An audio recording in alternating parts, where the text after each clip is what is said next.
Selamat sore, hari ini 19 Maret 2023 bersama Neti. Kita ada kejutan ya, kita mengunjungi Bapak Nyoman Sukandia. Nah, ini beritanya sangat viral ya, menyangkut terkait dugaan korupsi daripada Rektor Udayana. Tetapi kita akan request lah, apa yang diberitakan oleh beberapa media-media itu ternyata hoak ya, dan nilainya tidak sesuai dengan apa yang sudah dikonfirmasi dari pihak Udayana. Sekarang kita temui beliau. Selamat sore Bapak. Iya. Selamat sore. Iya. Berantakan ya. Iya. Inilah Bapak Nyoman Sukandia yang gigih banget ya, dan beliau juga dari kuasa hukum ya Pak ya. Saya kepala kantor urusan hukum. Kepala kantor urusan hukum di Universitas Udayana. Ini Bapak kira-kira sudah berapa lama di Udayana ini Pak? Kalau awalnya saya sebagai tim ahli hukum, saya dari 2014 di situ. Ya, lulusannya juga dari Udayana. Lulusannya Udayana juga. Oh, jadi sebagai ini ya, apa namanya? Alumni. Iya. Betul. Jadi Udayana itu adalah leluhur ya. Jadi keluarga saya lahir dari rahim Universitas Udayana. Oke. Ini Pak terkait daripada pemberitaan miring ya yang ada di media, dan juga ada tekanan-tekanan ya kita lihat. Nah, sementara dari Universitas Udayana sendiri ini menyikapinnya gimana gitu Pak? Pertama, saya mesti harus ikuti proses hukum. Walaupun dalam hati apa yang terjadi ya, kita juga tidak tahu. Memang pada awal-awalnya, jadi kami mendengar ada tindak pidana penyalahgunaan anggaran. Ya. Jadi ikuti proses hukum dari berita-berita di media elektronik gitu. Betul. Memang belum sih ada pemanggilan, dan beberapa minggu ada pemanggilan ya. Jadi masih tingkatnya penyelidikan. Itu sangkaannya seperti itu, penyalahgunaan anggaran. Jadi kami juga berpikir apa ya salahnya ya, karena di dalam status Universitas Udayana kan status BRU, Badan Layanan Umum, dan kita memang dikawal dengan 5 auditor. Satu BPK wilayah kita ya, BPKP pusat, jadi Inspektorat Dikti juga. Kita juga ada Satuan Pengawas Internal ya, SPI. Yang terakhir adalah kita juga mempergunakan auditor dari akuntan publik. Itu memang persyaratannya BRU. Kami pikir sih aman-aman aja, karena segala sesuatunya kan sulit ya memprediksi, apalagi kita yakin dengan hasil audit terutama ya. Hasil audit itu tidak menemukan masalah. Kalau masalah kecil-kecil itu sifatnya adalah perbaikan-perbaikan. Ya, ada yang sangat prinsip. Tapi ketat memang, karena ada momentum ketika salah satu pejabat Universitas Udayana tahun 2014 tersangkut masalah korupsi dengan proyeknya Nasaruddin gitu ya. Momentum itu kita pakai untuk lebih ketat lagi soal keuangan. Ngeri begitu. Dari sana momentumnya, sehingga ya termasuk sampai sekarang kita ketat gitu. Jadi ini sebetulnya yang salah nih sistemnya atau kebijakan daripada SK Menteri Pendidikan, atau gimana nih yang tersangkut dengan SP ini? Yang saya paham begini, karena di dalam pemerataan soal keuangan anggaran dari pemerintah, pemerintah Menteri Keuangan rupanya tidak cukup untuk mengcover seluruh provinsi di Bali. Anggarannya cukup besar untuk pendidikan, sehingga diberikan pula keleluasan untuk mengakomodasi. Jadi gini, sistem penerimaan mahasiswa itu kan ada 3, 2 tadinya ya. Pertama itu SMNPTN, jadi itu dilihat dari prestasi ketika masih SLTA, dinilainya bagus, tak perlu testing, hanya kecil persentasenya. Kemudian yang terakhir ya sebelum mandiri, itu langsung dilakukan secara sistem bersama SBMPTN. Jadi ujiannya itu adalah pusat yang memberikan. Sehingga untuk saya ambil contoh Bali, daerah Udayana, satu universitas negeri ini hanya mendapatkan 70% kuota. NKRI, jadi masyarakat kita yang ada di Bali tertampung cuma sedikit. Kan namanya NKRI, dari betul. Jakarta, siapa sih nggak ingin di Bali yang dianggap sebagai tujuan wisata, sekalian berwisata sekalian belajar gitu ya. Apalagi lokasi kampusnya itu ada di daerah pariwisata juga. Kita tidak kebagian. Ya, mungkin masalah ini menjadi di seluruh universitas Indonesia ya, turunnya ya. Nah, di satu sisi Kementerian Keuangan tidak cukup dana untuk itu. Ini jalan keluar, mandiri. Sehingga 70% kuota itu adalah SBMPTN, NKRI, 30% adalah jalur mandiri. Akan tetapi pemerintah tidak begitu care untuk urusan biaya ini. Sehingga dibolehkan atau dapat memungut sumbangan tetapi sukarela. Artinya tidak ada perjanjian. Ada sih tabel, memang tabelnya 1, 2, nol ya pertama ya. 2 berapa angkanya sampai terakhir gede. Itu kan namanya bilangan. Betul. Gitu loh. Jadi tidak ada semacam perjanjian kontrak seperti itu. Jadi kita memuknya dari nilai terendah. Bahkan nol yang pertama.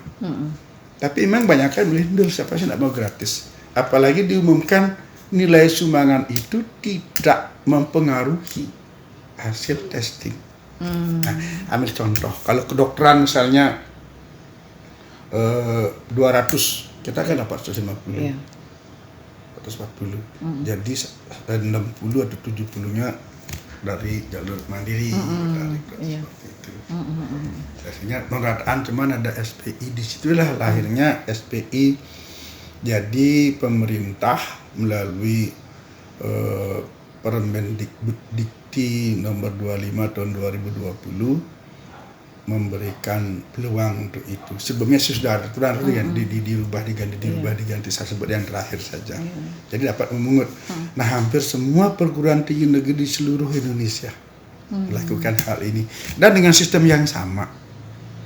Artinya pada jalur mandiri mahasiswa dikenakan sumbangan sukarela berapa kemampuannya. Dan itu masuk ke kas negara. Masuk ke kas negara. Kas negara ini artinya udah walaupun memiliki kas yang namanya rekeningnya universitas, tapi rekening universitas ini macam-macam isinya. Tidak saja SPI, termasuk dari dana-dana lain belum di situ. Di rekening negara ini. Jadinya menjadi delik negara. Tapi kan nggak ada delik aduan dari yang memberikan sumbangan tersebut dari orang tua ataupun dari mahasiswa kan. Sampai saat ini nggak ada sebenarnya. Dari dulu belum ada ya. Jadi kita juga adakan 2018 nggak ada karena sifatnya sukarela. Malah begini, itu kan sistemnya antara SPI dipisahkan dengan seleksi, panitia seleksi. Ketika diseleksi berapa yang lulus, terus dikaitkan dengan ini, baru ini dulu, ini ada, itu baru direkam. Banyak yang membuat gede-gede ya nggak lolos, banyak. Jadi itu, dan terakhir 2022 ini 50% itu yang isi 0 lolos. Itu apa sumbangannya yang sukarela itu apakah dipatokan sendiri oleh Udayana? Dari kita hanya ngisi tabel. Pertama mandul, misalnya pertama mandul 2 10 juta, 3 20 juta, terus bahkan bikin angka 100 gitu ya. Tapi jadi orang melihat angka itu 100, itu kok nyumbang sampai 1 miliar, itu angka yang centang dulu juga enggak masalah. Jadi itu belum tentu mereka lulus juga ya. Belum Ada yang tentu. nilainya yang ini. Ada yang nilainya bagus tapi dia lulus gitu. Lulus Kan gitu. ranking. Oh iya. Jadi ada kita feedback. berapa adanya lah Pak, kita pungut bagaimana Iya. caranya itu kan bisa membantu juga. Iya. Artinya nilai apa namanya melihat itu Udayana juga sudah objektif ya. Sudah objektif. Nah, kemudian kemarin kan ada penggeledahan langsung dari kejaksaan.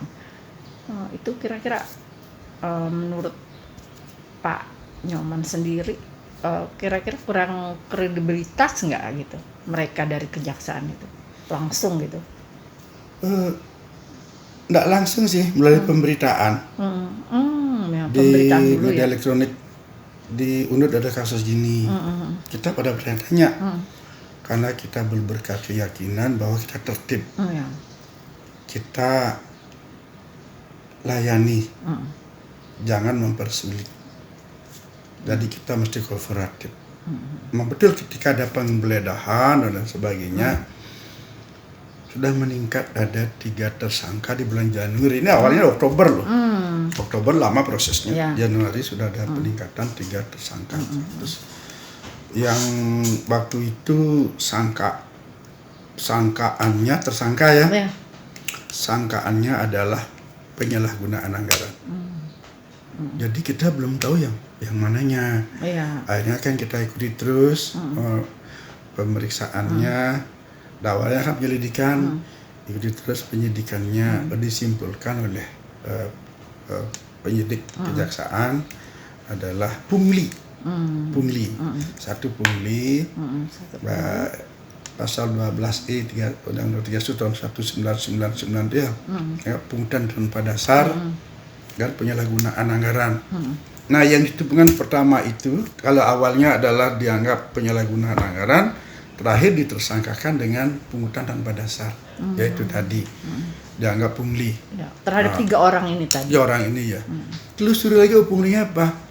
Oh, ternyata dianggap satu ya.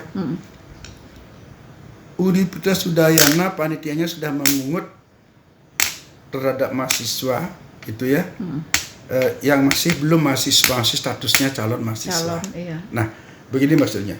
Ini kan proses yang dinyatakan lulus ya. Iya. Akan lulus, diumpan silahkan mendaftarkan diri. Iya. Sampai dengan tanggal sekian, tanggal 20 gitu ya. Diberi waktu sampai seminggu. Dengan melampirkan bla bla bla bla, termasuk salah satunya adalah daftar sumbangan SPI. Iya. Bagi yang isi nul silahkan dilampirkan isinya nul. Bagi yang memang tadinya mengisi misalnya 10 juta, 15 juta, bayar dulu. Tanda bukti bayar dilampirkan. Baru kemudian dapat nomor induk mahasiswa. Di sini perbedaan prinsip oleh kejaksaan. Oleh kejaksaan dianggap kok udah mungut di sini, ini kan belum mahasiswa. Kamu salah. Ini pungutan tanpa dasar. Bagi kami ada yang lulus dan tidak lulus ya. Ketika untuk melengkapi permohonan berikutnya, terutama bagi yang memang untuk meneruskan, memang ada yang meneruskan kok. Setelah dia lulus tidak meneruskan gitu. Mungkin dia dapat di mana, mungkin kerja pilihan apa itu tidak ada tahu. Ya itu baru dapat NIM. Dan bagi kami seluruh Indonesia sistemnya seperti ini. Bali di dalam Permenkyu disebutkan bahwa Universitas Udayana dengan status BLU apalagi dari Badan Hukum memiliki otonom untuk mengelola kita. Sekarang masih semi otonom ya. Otonom untuk mengelola, sehingga mekanisme itu kita memang ciptakan sendiri. Oleh jaksa penyidik ini dianggap salah. Mestinya dipungut setelah dia mendapatkan nomor induk mahasiswa tanpa dasar. Yang kedua, nah itu tadi ada di sistem nul, gitu misalnya. Kenapa dia dipungut? Kita tidak mungut, mereka transfer. Kan beda dengan 60-70 tahun yang lalu ya. Kalau KUHP kan bahasanya dipungut. Dan apalagi KUHP ini kan dibuat di Belanda ya. Kita undang-undangkan berdasarkan Undang-Undang nomor 1 tahun 46. Ini udah ratusan tahun, 150 tahun umurnya. Zaman itu kan belum ada transfer. Di Belanda aja belum, apalagi kita Kak. Kita tahun 1946 aja masih, kalau orang mau meres kan datang dia dagang-dagang. Kita ini enggak. namanya sumbangan, SPI, kan? Iya. S-nya itu kan sumbangan. Nah, mereka transfer. Nah, misalnya kajian seperti tadi, dia harusnya enggak imbang, saking bersyukurnya dia masukkan. Itu dianggap oleh kejaksaan itu adalah pungutan liar. Pungutan liar. Karena beda. Yang kedua, memang ada kesalahan sistem takwi. Aplikasi misalnya kita pakai yang 2021 ya, di copy, barangkali ada yang melupa bikin dulu gitu. Seandainya dia di sistem yang lama itu adalah angkanya semisal 35, karena udah nggak ada yang baru.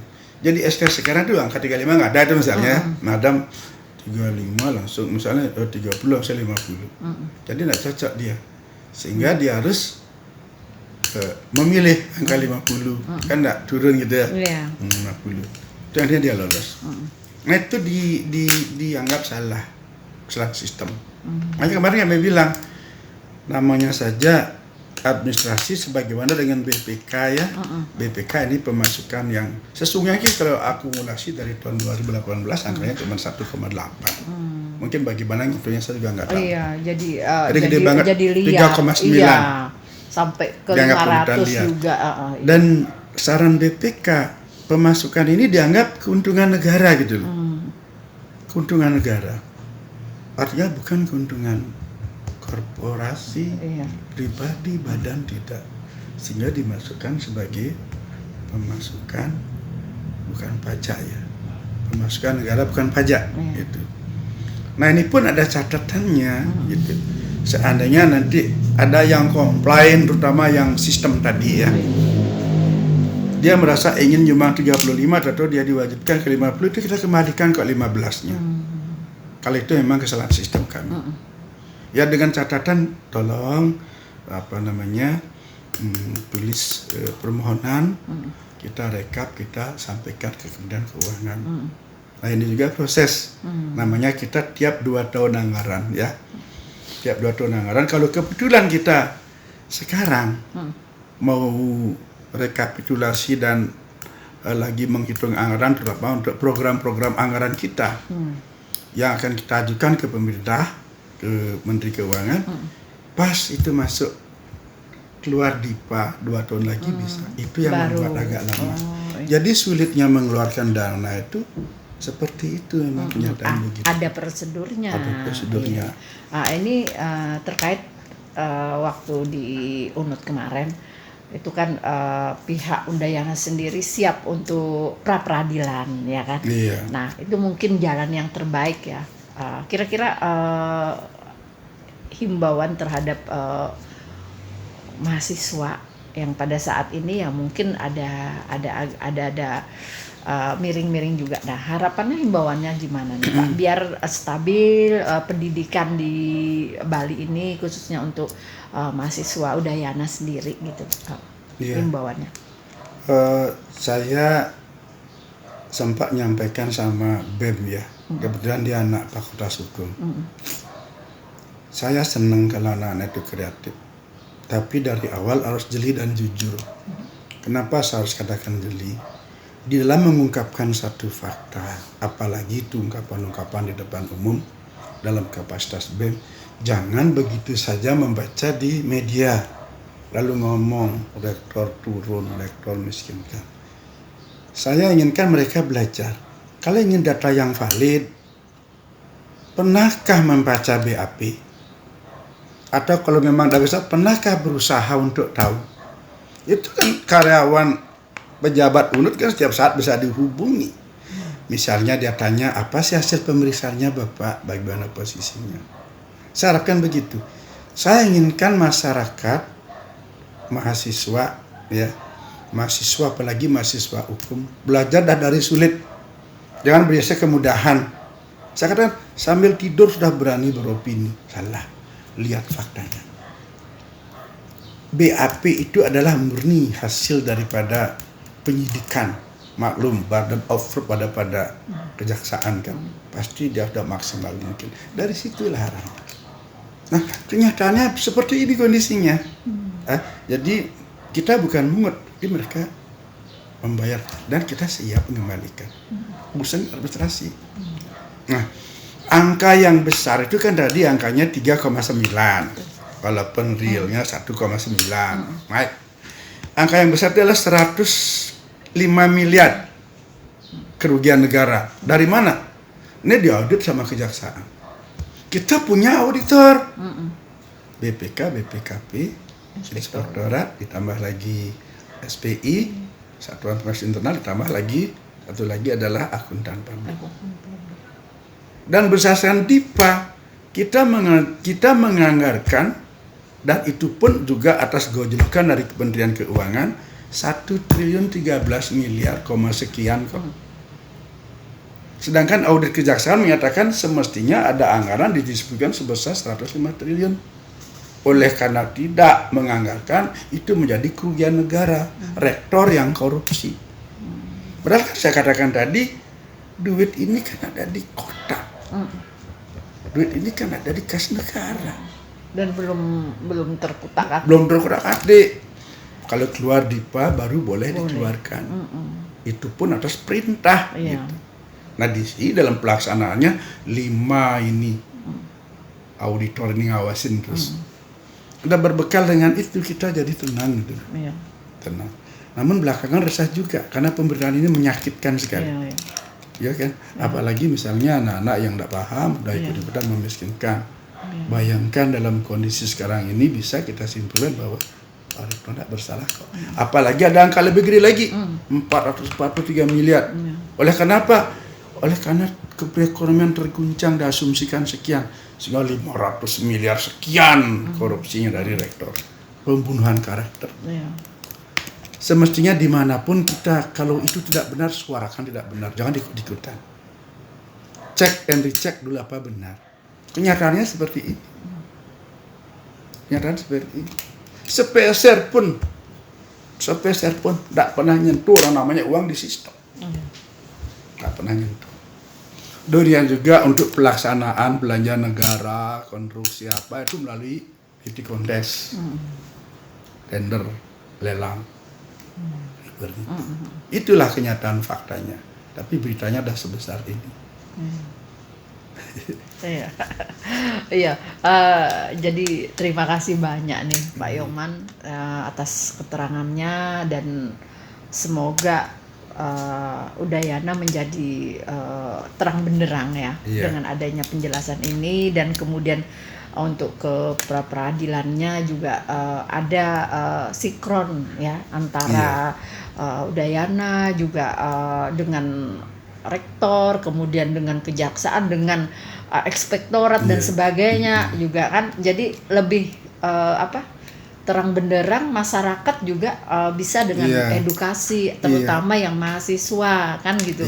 Ini orang tua mungkin ada gini, oh begini ya kan, padahal kenyataannya kan Universitas Udayana ini kan universitas negeri tertua di Bali pasca kemerdekaan. Pertama ada sastra, hukum, dan sampai sekarang berkembang, dan kita sangat bangga karena banyak melahirkan kaum profesional akademis, semuanya baik-baik saja. Tapi dengan adanya pemberitaan seperti sekarang ini justru menjadi tercoreng. Udayana itu simbol Bali. Kalau Udayana diperlakukan seperti ini, jadi saya harap untuk peradilan pun saya masih harus mikir. Hakim, jaksa, polisi kan dasarnya adalah keadilan. Kalau memang itu tidak bersalah berdasarkan hukum, ya keluarkanlah dari status tersangka dengan kesadaran. Tidak apa-apa kok.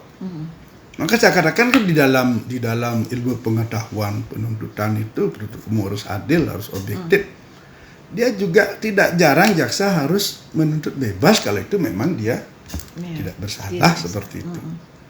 Tidak harus memaksakan, menjatuhkan. Nah itu kan saya katakan kemarin, walaupun bekerja secara formal, tapi kalau menyalahgunakan, itu kan tanggung jawabnya ke pribadi. Saya bilang Pulau Bali ini memang pulau dewata. Bagi pejabat-pejabat luar yang pernah tugas di sini, dia akan rindu banget datang ke Bali ketika pensiun. rindu datang lagi, itu pertanda dia baik jalankan tugas. Tapi kalau yang tidak adil, banyak yang saya lihat berbahaya. Hukum karma dibalik cepat sekali itu, apalagi seperti itu caranya gitu. Saya tidak nuduh kejaksaan tinggi, tidak, tapi sayanya berbicara memang dari pengalaman. Saya kan tahun 87 saya sudah jadi lawyer. Berapa hakim saya tidak tahu. Bahkan ada sekarang berapa yang mati itu, yang tidak ada.